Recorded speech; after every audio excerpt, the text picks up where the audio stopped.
Welcome, I'm Mike. And I'm Ray from W Service. Today we're going to be talking about a modern washing machine and the cycles. We're going to talk through some common issues that you may see with your washing machine, such as wet clothes, unbalanced loads, or even long cycle time. We'll show you how to resolve those issues and how to get the best performance from your washing machine. So let's talk about when you may have wet clothes at the end of your cycle, or you're hearing loud noises during high spin speed. What you're describing is an out of balance condition. Let me go grab the solid spinner real quick and we can demonstrate that. I believe everyone is familiar with a solid spinner. You can rinse off your lettuce at the sink and you put it inside and you're able to spin it out, and it's very much like a washing machine, and it extracts the water. And kind of like a washing machine, you have a basket inside and you have an outer tub.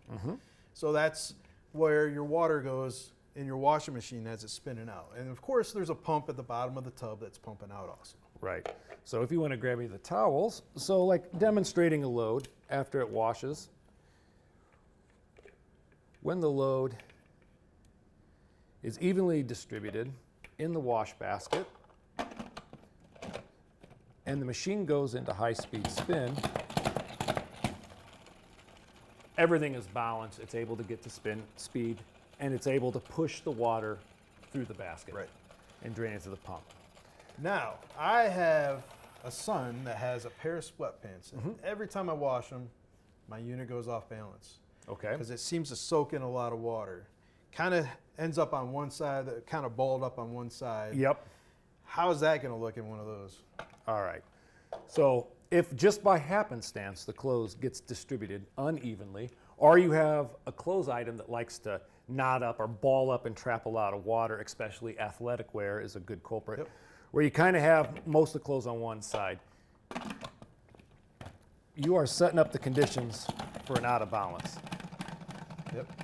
And what you have is, and that noise is very familiar, people with a washing machine have heard this before. Now, a modern washing machine will stop it, will start to fill with water and agitate a little bit in an attempt to redistribute the load. And it'll try to do this up to 3 times. And if it doesn't succeed, what happens? It eventually will stop running and you'll end up with a wet load. Now, one of the cool things about the machines is we actually have a drain and spin cycle. So what you can do is if it stops, your clothes are wet and you notice that it might be balled up to one side, or maybe you threw in, maybe there was an extra heavy item in there, like a blanket that didn't necessarily match with the rest of the clothing. You could either take the blanket out and you could run the drain and spin and make sure your clothes are distributed.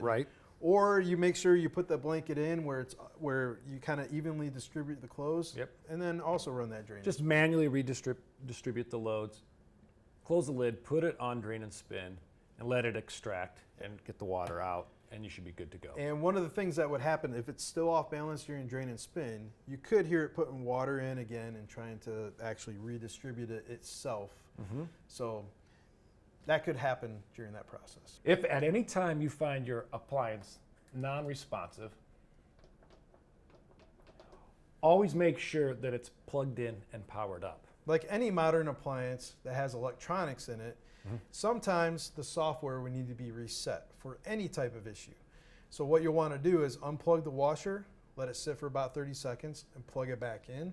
And that should give functionality back to the machine. Okay, so we're here in front of a top-load washing machine. Why don't you tell us a little bit about the impeller and the agitator? All right, so on all the top-load washers that we have, it's either going to have an impeller in it or an agitator. So on this unit, it actually has a 2-in-1. So we can actually pull out the barrel of the agitator and use it as an impeller. The nice part about being able to do that is when you're washing large or bulky clothes, you can have just the impeller in there so it doesn't get caught up and twisted up or balled up by the agitator. One of the nice things with these is that you're not using a lot of water. So the modern machines don't use a lot of water, and we use detergent, and the clothes are actually using a scrubbing action on the clothes themselves and scrubbing against each other to help the wash cycle wash your clothes clean. To get a better level of cleanliness with less water. Why don't we demonstrate doing a normal wash cycle on this model? To understand the other cycles that are listed, use the cycle guide that comes with your washer. Always make sure you use HE detergent. Whirlpool recommends Swash, which has been designed for these washing machines. If you have a dispenser drawer, you'll open the drawer, you'll hold it upside down and put 1 squirt for a small load or 2 squirts for a larger load right into the dispenser. If you do not have a dispenser, you're going to open it and you're going to put 1 squirt into the bottom of the machine and not on the loads. So now that I have the soap there, let's go ahead and load the machine. So when you start loading the machine, you're going to want to load the clothes loosely. And what we're also going to want to do is go around the edges of the basket, starting at the bottom, load around. This is kind of called the donut method because we're trying to kind of make a donut of clothes, kind of loosely going up to the bottom rim of your basket. Okay. And that's actually the balance ring, this white part of the basket that you see, and you don't want to load over that because when water starts filling, it's going to start splashing. One of the other things you don't want to do as you're loading is you don't want to push down on your clothes. Okay. Because when you start pushing down on your clothes, you're going to end up not having enough room for the clothes to move and get the wash action that they need to get to clean them properly. Okay. So we'll finish loading this up here. And you're just going all the way around, kind of just a clockwise manner and trying to keep it more or less even. Yeah. So now that we have our clothes in there, Okay. We're going to go close the lid, wake the unit up by pressing the power button, then push the hold. You'll see the 4 lights go across to done, then release, and it'll start the wash cycle. Now, this particular wash cycle took 15 minutes longer or a little more than normal. And when I open it, I noticed that these clothes, they're not sopping wet, but they are very, very wet and heavy. So what happened in this case? we had an off-balance load. Okay. So what goes on during the off-balance load is it'll actually try to rinse and drain and spin 3 different times. Mm-hmm. If it still is feeling that it's off balance, you'll end the cycle. Okay. So at this point, if your clothes are that wet, what you can do is go in and redistribute your load. Okay. So you might find something like we got this sweatshirt here that's all kind of balled up. Mm-hmm. So we want to try to shake it out, get it, to where we can throw it back in here and line it up. So just move the load all the way around. Just Yeah. unball any clothes or anything that's tangled Yep. up. And put it and back in spread- that donut Spread it around back the out. edges. Okay. And once we have that, what we can do is you'll run the drain and spin cycle. Okay. So all that's going to do is that's going to put it right into drain and spin, Okay. and it'll drain it out and try to spin it So again. it essentially it washed the clothes Yes. and it rinsed them. Yep. It went out of balance to dry them out, and then it went ahead and kind of re-rinsed and tried to redistribute it by itself 3 times. It was unsuccessful. The clothes are completely clean. They just need to be drained out before we throw them in the dryer. Yep. Okay. And that's what the drain and spin feature is for. Yes. All I got to do is turn it on, push the hold, and I got the 4 lights. Yep. Okay. So in this one, it's not going to add any water. It's literally No. just, Unless it was off balance again, okay. it could end up adding water. But no, in this cycle, it's just going to do what it said. Okay. It's actually the Since last. we redistributed the loads really well and then knotted it, it should continue Yes. normally. Yep.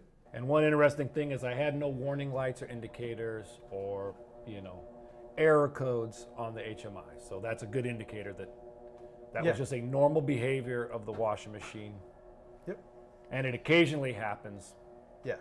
On With some certain- of our washing machines, if you had a little screen here, you could get an OFB, which would stand for off balance Okay. error that the consumer sees, but on these models, it's not going to be there. If this is something that happens repeatedly, so if you're getting off balance and then you go to try to redistribute and still it doesn't seem like, oh, well, maybe Yep. I didn't really need to redistribute them. One thing that we can do is you want to check the level of your washer. Okay. So the first way is if you take this edge right here between the top and the cabinet, you're going to be kind of at an angle. You want your bubble to be between the 2 lines Yep. on the level. If it's off, if it's not completely exactly centered, but it's still between the 2 lines on the bubble, you're pretty good. And then you can do that from both sides. Right. And you want to check your front to back. This checks your side to side. You could even go in the back if there's a little ledge or a little spot in the back. You can kind of set it on. Another way you can actually do it is a lot of these have a magnet on them. Okay. So we can actually go from the side here, put the magnet on, and if you read that top one, You can see where it's doing this Yep. side, and then you can come around to the front, put it here. You can see where it's coming front to back. How you adjust your legs, and it's in the user manual, is I will go grab an adjustable wrench. You can grab on the foot and you can turn whatever foot you need to turn Right, to and- try to get level. And lift it up higher or lower. One important thing to always remember and to ensure proper performance of your modern washing machine is to use the clean washer cycle once a month. So on this particular model, the clean washer cycle is down here, and what you want to use is you want to use an affresh tab and put that in the washing machine and run the washer completely empty. Doing that helps to clean out any soap scum or buildup within the washing machine. But also, one critical feature that happens during the clean washer cycle is the calibration. Every time you run a clean washer cycle, the unit recalibrates itself to give you the best possible performance, to keep out of balance from happening, to keep your cycle time short, and your clothes coming out clean and dry every time. So with everything we showed you today, make sure you consult your use and care guide for your exact model, for your features, and how to use your machine. As always, remember, a modern washing machine has a lot more performance and features that were not available to washing machines from yesteryear. We have algorithms to detect out of balance and oversuds that can add cycle time and is normal behavior of your washing machine. But if you follow the best 4 big practices, it'll help eliminate any frustrations you may have. Only use HE detergent like Swash in a modern washing machine. Load your clothes loosely and evenly around the basket. Always ensure that the unit is level. And use the clean wash cycle with affresh once a month. And remember that clean wash cycle is important to make sure that the algorithms are tuned and you get the best possible performance for the life of your washing machine. Thank you. Thank you.